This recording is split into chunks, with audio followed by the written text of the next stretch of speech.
Assalamualaikum warahmatullahi wabarakatuh. Perkenalkan, nama saya Ani Yulianita. Saya berasal dari SMP 20 Kota Tangerang. Hari ini saya akan menampilkan video wawancara pihak sekolah dan pakar. Adapun pihak sekolah yang saya wawancarai adalah Bapak Kepala Sekolah yang bernama Abdul Karim SPD MM. Kemudian pakar yang saya wawancarai adalah yang pertama, Dr. Deden Hairudin Esen MSN, yaitu dosen Universitas Negeri Jakarta. Yang kedua, Dr. Dini Devi Triana MPD, beliau pembantu Dekan 3 FBS Universitas Negeri Jakarta. Kemudian yang terakhir, Dr. Melina Surya Dewi MSI, yaitu dosen Pasca Sarjana Institut Kesenian Jakarta. Mari kita saksikan video wawancara berikut ini. Pertanyaan kedua ini mengenai kurangnya perhatian orang tua terhadap anak. Kan ada beberapa kasus diantaranya anak-anak kita yang suka bolos sekolah ya Pak. Nah, ketika orang tua ini tidak kooperatif untuk kerjasama kepada sekolah, nah langkah apa dari sekolah untuk mengatasi siswa tersebut, kemudian untuk menjalin kerjasama yang baik dengan orang tua tersebut. Panggilan pertama, kedua, dan ketiga, serta orang tua tidak datang, kemudian melakukan home visit. Nah, langkah apa dari sekolah ini untuk mengatasi anak-anak yang sering bolos tersebut? Sebetulnya itu hal-hal yang lumrah dan yang dari dulu, sejak dulu itu banyak terjadi. Saya kira untuk kita semua yang bergerak di bidang pendidikan sebagai para praktisi pendidikan yang bertugas memang melaksanakan tugasnya di bidang pendidikan, apabila itu terjadi, ya tadi kita tetap melaksanakan tugas, menjalin komunikasi dengan intens terhadap orang tua. Apabila misalkan sampai 1 kali penanganan, 2 kali penanganan, 3 kali penanganan itu tidak ada perubahan, sampai kita datang ke orang tua pun tidak ada perubahan, mungkin nampaknya kita perlu komunikasi dulu, bimbingan konseling. Apabila demikian halnya, guru bimbingan dan konseling yang bisa kita ajak untuk kerjasama sementara, mungkin ada satu dan lain hal yang perlu dibimbing, dikonselingkan oleh guru BK, baik itu kepada siswanya maupun kepada orang tuanya. Mudah-mudahan ketika sudah sampai di tahap guru konseling, ada komunikasi dengan guru konseling yang bekerja sama dengan wali kelas, kita bisa memberikan solusi terbaik, bisa memberikan motivasi terbaik baik untuk siswa maupun orang tuanya, karena biar bagaimanapun kita harus tetap berusaha memperjuangkan bagaimana siswa kita tetap mau dan tetap bisa melaksanakan pembelajaran seperti halnya siswa-siswa lain, seperti itu. Kurang pahamnya guru-guru terhadap model pembelajaran yang diberikan kepada siswa. Jadi contoh halnya seperti ini, RPP yang digunakan menggunakan PBL. Nah, kemudian ternyata setelah di lapangan dia menggunakan PJBL. Berarti kan itu tidak sesuai dengan rencana, ya, rencana daripada pembelajaran tersebut. Nah, bagaimana Bapak menanggapi hal ini, Pak? Solusinya kalau dari saya, apabila saya betul menemukan guru yang demikian, mungkin nampaknya kita perlu memberikan pembinaan terlebih dahulu, perlu memberikan semacam klinis mungkin terlebih dahulu. Supervisi klinis itu kan diperuntukkan teman-teman kita yang khusus butuh perhatian dari kepala sekolah dalam rangka perbaikan hal pembelajaran di lapangan. Secara umumnya bisa kita dorong juga dengan mengadakan semacam diklat atau workshop di sekolah.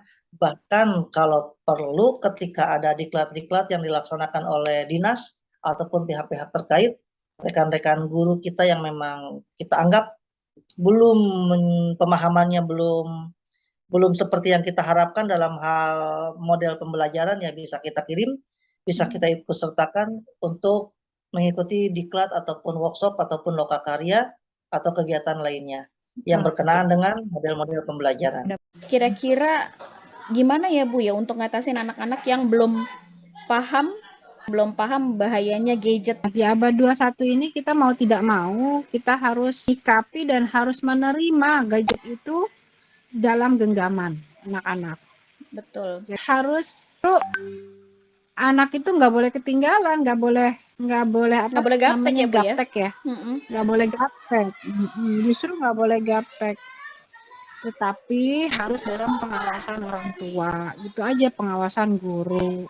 Kapan waktunya menggunakan, kapan waktunya juga itu bisa dipinjam, atau kapan waktunya apa saja yang aplikasi-aplikasi yang bisa digunakan. Kadang waktu juga boleh guru-guru memeriksa gadgetnya siswa gitu, kemudian guru mengetahui aplikasi-aplikasi apa yang di-download oleh siswa-siswa kita. Terus kalau dilarang ya, jadi ada kan kan ada guru BK ya Iya, kalau ada. di SMP. Mm-mm. Nah, guru BK juga bisa sebagai pendamping bahaya gadget. Kurang dan lebihnya harus diungkap ya. Mm-mm. Jadi anak juga tahu, orang itu tidak, ini gimana sih guruku tuh yang lihat itu kekurangannya aja, kelebihannya nggak Oh dilihat iya, misalnya. betul. Padahal itu juga perlu. Maka kelebihan dan kekurangan itu harus diinformasikan pada anak-anak. Sekolah juga ada waktunya, boleh anak membawa HP, boleh tidak. Kalaupun membawa, pada saat jam pelajaran dikumpulkan dulu di depan, misalnya, kemudian nanti pada saat istirahat, kan kadang anak-anak perlu bawa HP karena minta Iya, betul. dijemput ya. Iya, heeh. Waktu Anda di kelas, kan Anda udah nerangin tuh ya. Jadi hitungan dalam tari itu hanya 1 sampai 8 gitu. Kan anak-anak itu kan tentang tari mungkin Di tradisi kan hitungan 8 itu karena 8-nya itu gong. iya betul. Nah, coba nih ajak ke sana dulu. Hmm, Jadi kalau di sekolah ada instrumen ya, Ya. instrumen tari, hmm, itu lebih enak sih ya menerangkannya kenapa sampai 8 dan diakhiri dengan gong gitu. Nah, itu lebih gampang. Tapi kan kalau tradisi memang begitu ya. iya. Karena kita itu kan belajar menarinya, pijakannya banyaknya kalau di Indonesia tradisi. Apalagi di Jawa gitu menggunakan gong. Nah, pemaknaan itulah yang penting diberikan kepada siswa.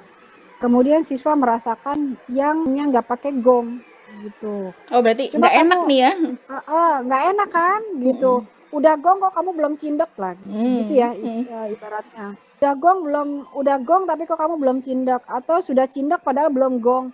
Oleh karena itu yang harus dirasakan, kalau itu mainnya rasa ya. Iya, main rasa, Jadi betul. musik itu juga harus dirasakan, tetapi harus di trial dengan Dicobakan, iya, betul. dengan gamelan asli, supaya anak itu nggak ngawang-ngawang.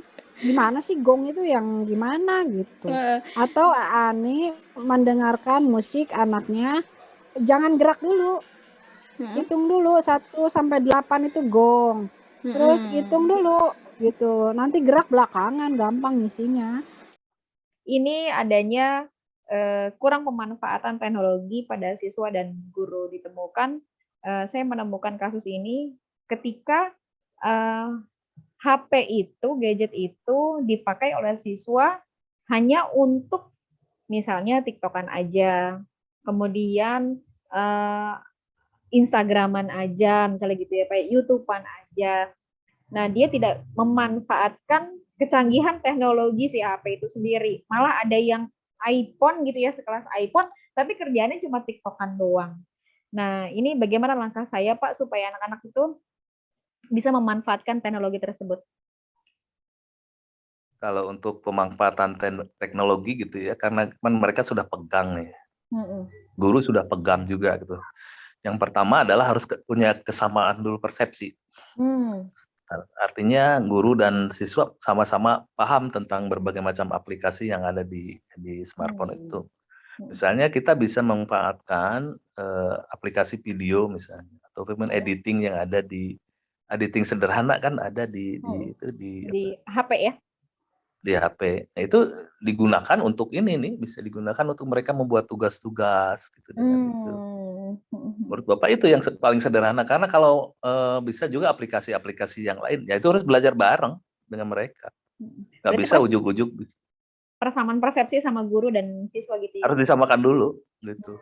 Nggak bisa diujuk-ujuk langsung ditugaskan. Nggak bisa, itu guru otoriter gitu. Kemudian nanti setelah dari persamaan persepsi baru kita kasih tugas melalui aplikasi canggih supaya mereka juga bisa manfaatin aplikasi itu ya. Siswa disabilitas, kebetulan cacat fisiknya itu kaki. Nah, jadi nggak bisa jalan. Kami ini adalah bukan sekolah inklusi. Kita nggak punya kurikulum inklusi. Kita nggak punya SDM inklusi. Nah, bagaimana saran Ibu terhadap kami, pihak sekolah, supaya anak tersebut tetap mendapatkan haknya, Bu? Ya, betul. Nggak harus punya hak, mereka Betul. juga mempunyai hak yang sama ya untuk bisa belajar sesuai dengan minat mereka gitu. Nah, jadi memang guru perlu dibekali ya. Tetapi kalau menurut saya juga semua guru itu kan punya hati ya, punya hati. Saya percaya itu. Saya Betul. percaya itu Pasti, karena Bu. saya melihat. Memang betul. Kemudian harus ada pelatihan-pelatihan yang apa namanya kan untuk anak ini. Ya, karena itu kan sangat individual, ya, Iya. sangat individual.